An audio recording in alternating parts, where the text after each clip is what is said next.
し波を揃えてゆこうお互いを信じ合う五輪の仲間まるでスファイブに預けた命飛ぶぜ宇宙の果てまでもみんなの笑顔も近い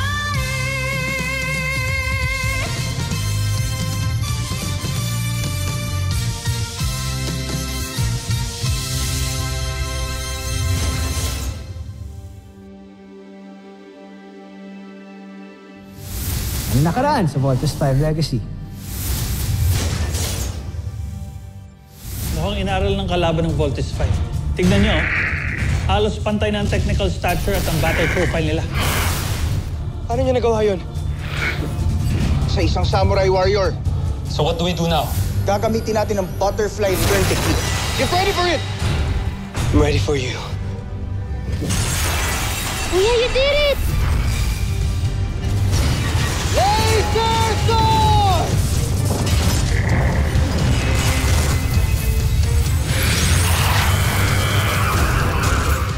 I know you. So ikaw palang spy dito. Hindi ako nagtatrabaho para sa mga Buzanians. Sa ibang ahensya ako nagtatrabaho. Hahatian kita sa kikitain ko dito. I don't need the money, but I need something else. Tutulungan mo akong mawala si Jamie Robinson sa Voltes team para ako ang papalit.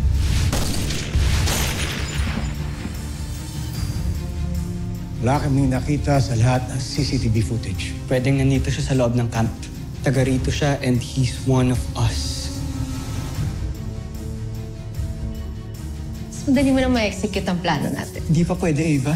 Ang daming matang nakabantay kay Jamie ngayon. You know what's at stake? Nag-back out ka.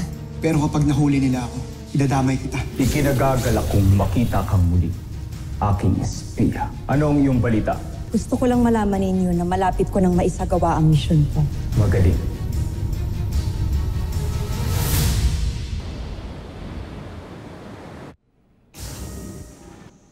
Good evening, Dr. Smith. Big Bird. Gabi na. Well, this must be really, really important.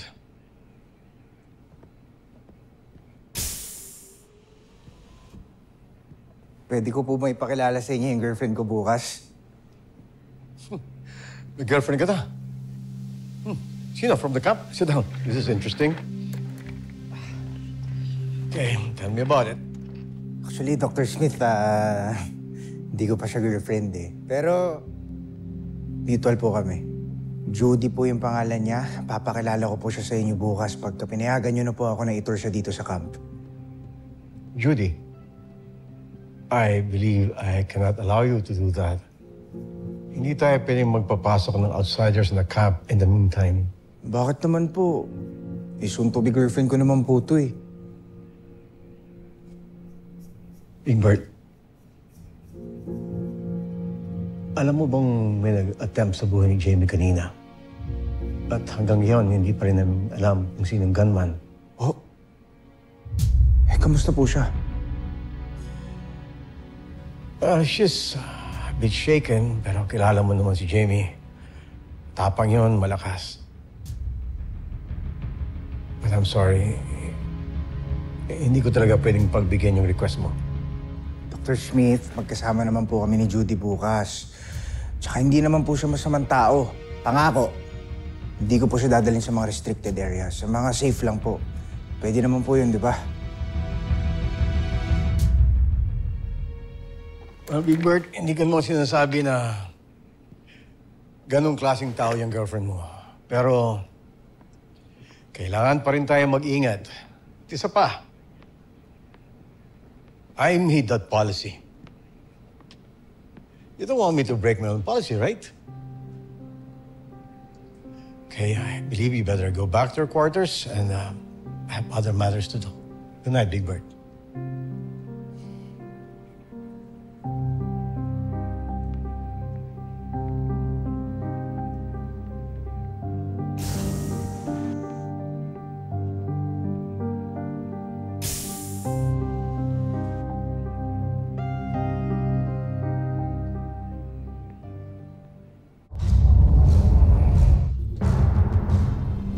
Jomfrey, pinatawag niyo raw kami. Mabuti naman at nakarating na kayo. Isang magandang balita ang nakarating sa akin.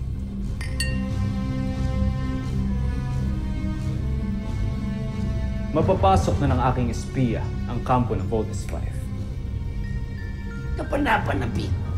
At dahil malalaman ko na ang lahat ng lihim ng Voltes 5, maaari nyo na simulang gawin ang susunod nating peacefighter. Jomfrey, naghanda na kami. Sa katunayan nga niya na may nasimulan na kami. At hindi hamak na mas malakas ito sa mga nauna nating sandata. Ito ay pinangalanan naming Ned. Ang Beast Fighter nawawasak kay Voltes 5. Tingnan natin.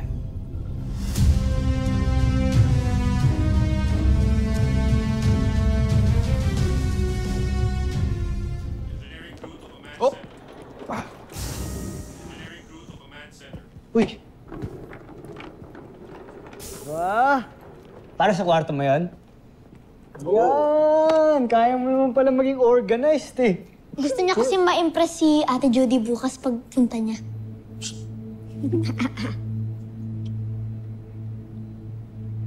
Nadala mo siya dito bukas? Oh, relax ka lang. Bibigyan ko lang siya ng quick tour tapos aalis din kami agad.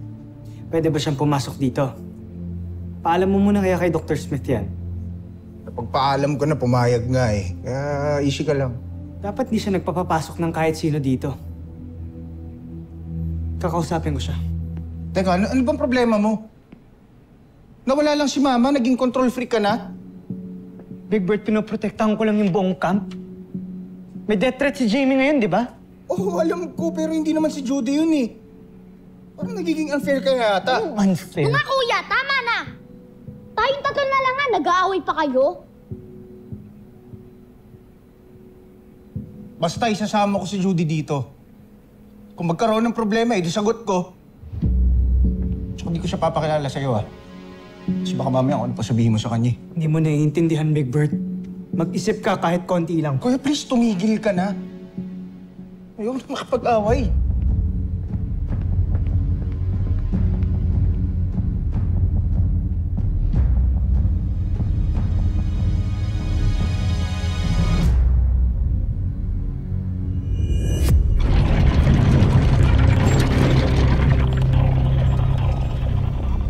Magaling. Pinagplanuhang mabuti ang pagbuo kay Ned, Jomfrey. Sinaliksik na mabuti ang bawat detalye nang sa gayon ay walang makitang kahinaan ng kalaban sa kanya.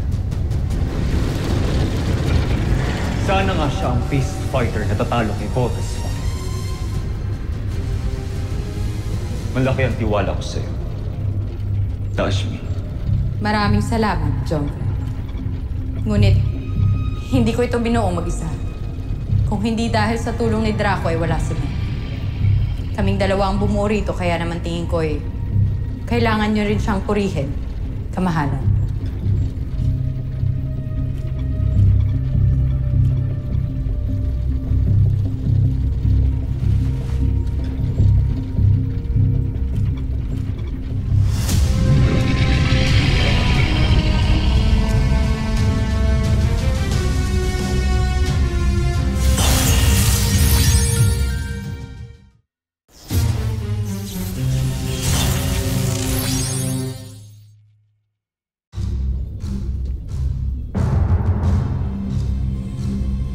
Buksan ang pitan.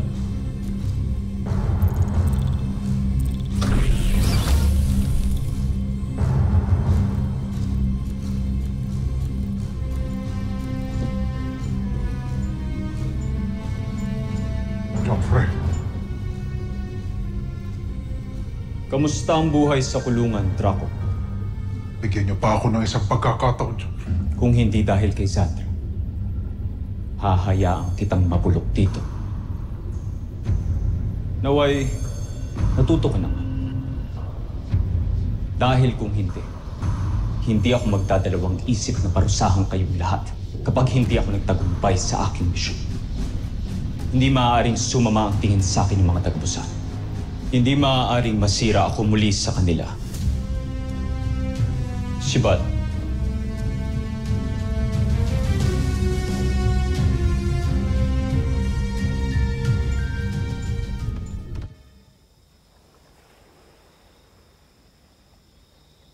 Hi, Kuya Steve.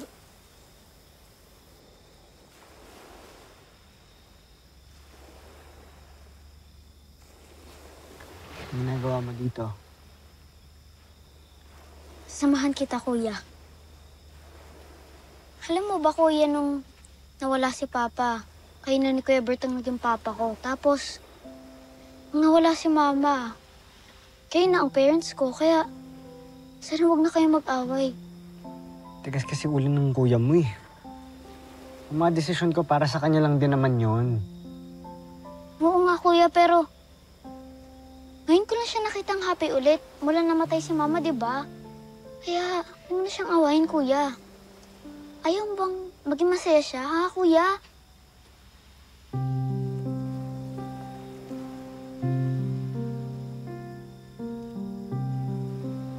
Anong gusto mong gawin ko? Pumayag ako na pumunta dito si Judy. Okay. Mapayag na ako pumunta dito si Judy. Hindi na ako kontra. Yay, Kuya! Thank you! Pero hindi para sa'yo. Para kay Kuya Big Bert mo. Okay? Sige, sige, okay. Thank you, Kuya. Salamat. Welcome. Masaya ka na. Aray ko. Ba't mo ako kinurot? Ba gusto mong bawiin ko yung sinabi ko?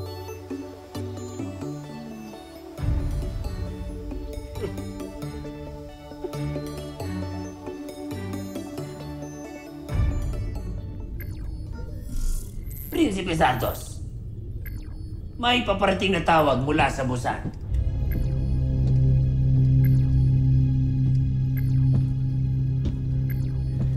Sigurado ang emperador yan. Pamumukha na naman sa akin ang kapalpakan ng aking misyon. Joffrey, paumanhin. Ngunit kailangan ninyong sagutin ang tawag ng emperador. Kung hindi lalo itong magagalit. Alam ko ang ginagawa ko, Zandra.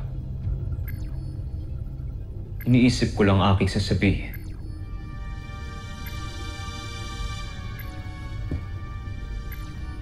Joffrey, huwag kang magpapadala sa iyong misyon.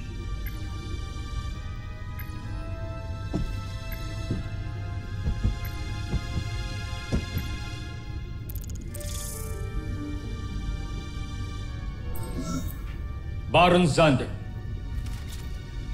Nasaan ang emperador?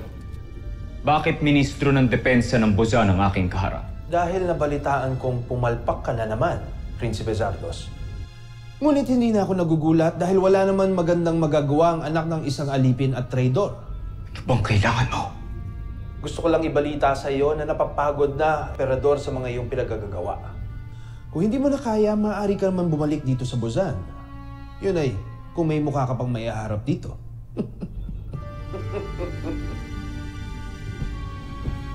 Joffrey! Joffrey, sandali lang.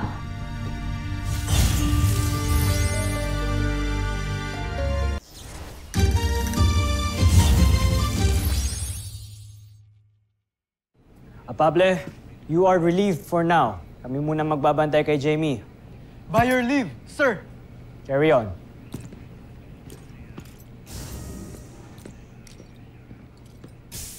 Guys, malapit na sila Big Bert. Makikilala natin si Judy. Grabe, I'm so happy for Big Bert. Gustong-gusto ko na makilala yung girlfriend niya. Mga mahihinang tao lang na ikipagrelasyon. Kaya lang sila pumapasok doon kasi naghahanap ng validation. Wow, Mark. Bakit ni minsan nagka-girlfriend ka na ba? Hindi ko kailangan yan. At some point, magbe-break din naman kayo eh. It's either ikaw ang mangiiwan or ikaw ang iiwanan. Sasaktan mo pa ba sarili mo? Woo! Napakapigat ng bagahe mo, man. Mark, we have the best doctors here. Pa-schedule ka sa psychiatrist natin. Samahan pa kita if you want.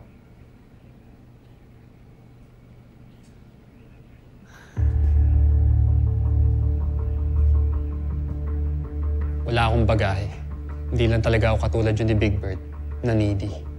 Bro, huwag mong itadamay dito mga kapatid ko, ah. Oy, nagkakapikunan na naman kayong dalawa. Bawal mag-away dito sa kwarto ko, ah. Fire alarm yun, ah. May sunog dito sa camp? Computer, locate source of fire. Source of fire alarm is located at Little John Armstrong's quarters. Little John. Kung hindi sana ako galing sa traitor kong ama, hindi sana ako mahirapang kunin ang tiwala ng mga tagapusan. Huwag kayong mag-alala, Joffrey.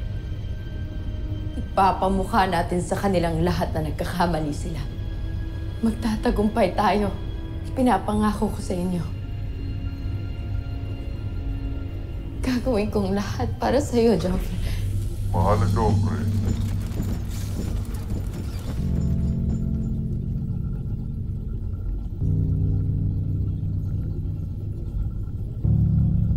Ashmi.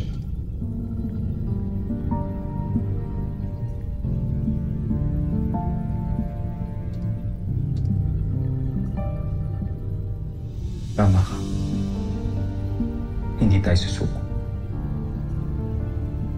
Tatagumpay tayo.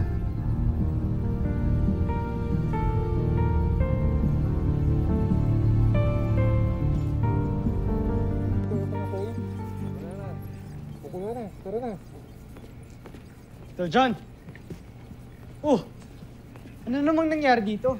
Nagawa ko na, kuya. Tapos na siya. Okay ka lang, Little John? Bakit nagkasunog dito? Pumutok lang yung power source. Na-excite kasi ako masyado, pero don't worry, I'm okay. No problem. No problem. Paano pag nasunog yung buong kwarto mo? Tapos nasaktan ka? No problem yun? Napaka-careless talaga ng batang to.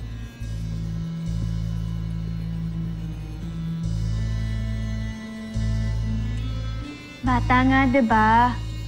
So you shouldn't shout. Little John just wants to show us his new... Wait!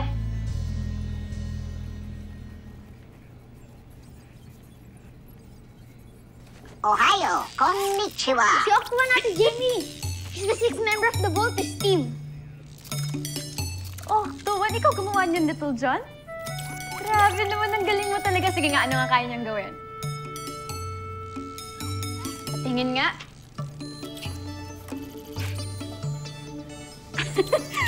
Wow, ang cute naman ni Octua, Little John. Hello, Octua. Nice to meet you. Hello, Ate Jamie.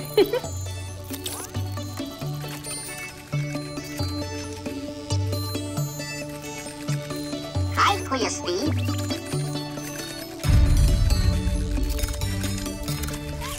Hello, everyone. My name is Octo1.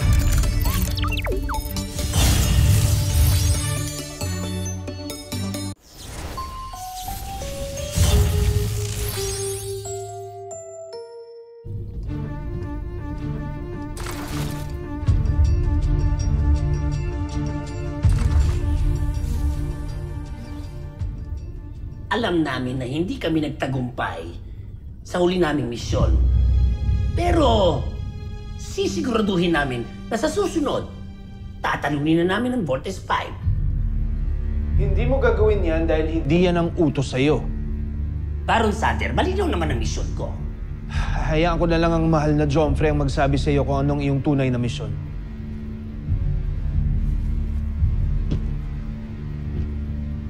Mahal kong Emperador. May iba akong misyon para sa Luzul. Gusto kong subaybayan mo ng maigi ang mga gagawin ni Zardos at ibabalita mo ito sa akin. Masusunod, Joffrey. Gusto ko rin tiyakin mo na hindi siya magtagumpay sa misyon niya.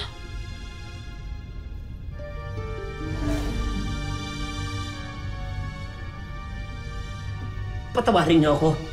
Pero, tama ba naririnig ko? Oo. Gusto kong matalo si Zardos sa lahat ng laban ninyo. Naiintindihan mo ba ako, Zul? Masusunod po, Joffrey.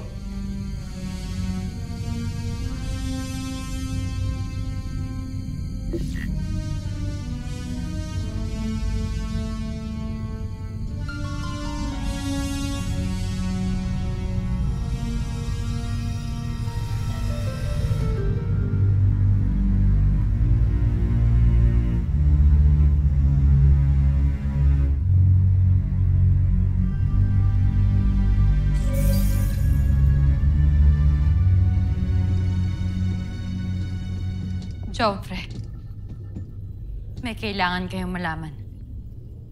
Ano yun?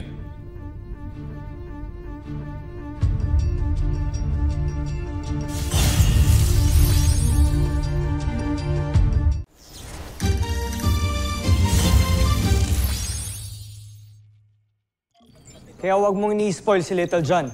Sa'yo na lagi kakampi yun eh. Dapat maging responsible siya dahil part siya ng Voltes team. And that is exactly the reason why I want to spoil him. Inaagaw na nga natin sa kanya yung childhood niya because we won't expect him to defend the planet. Pabayaan naman natin siya maging bata kahit paminsan-minsan lang. Andiyan na daw sila Big Bird. Kasama niya si Judy. Tara.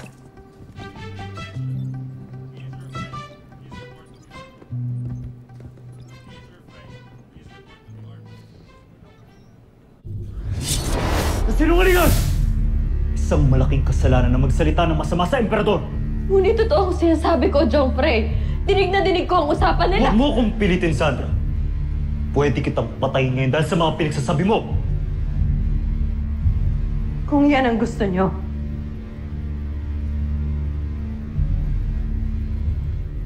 Sige, mahal kong prinsipe. Handa akong mamatay ngayon dahil sa katotohanan na sinasabi ko sa inyo.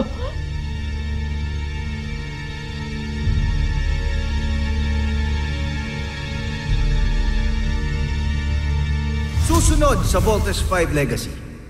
Here they come. Prepare to engage, team. Uy, bumalik kayo dito, mga duwag! The Bozanians are already here with us on Earth. Octo 1, dapat lagi kang alert sa mga Bozanian, ha? Pinapahanga talaga ako ni Lizandra at Draco sa mga nilikha nilang Beast Fighter. Eh ikaw, Zu, mapagkakatiwalaan ka ba? Nagdududa ba kayo sa akin? Hindi ka ba natatakot na mag-isa ka lang dito? Pasanay na ako. Tara, kain ka na. Alam mo ba kung anong ginagawa ko sa mga traitor, Zu? Pinapatay ko sila. Grabe pala, no. Ang daming nagtatrabaho dito. Hindi tatakbo na maayos ang camp pag wala ang isa. Sino naman yung mga pilotong nagpapatakbo ng Voltes robot? Baka naman pwede niyo akong pakilala. Nais kong makita ang mga nakuha mo. Ngayon, mapag-aaralan ko na kung paano mapapabaksak ang kampo ninyo, Voltes 5.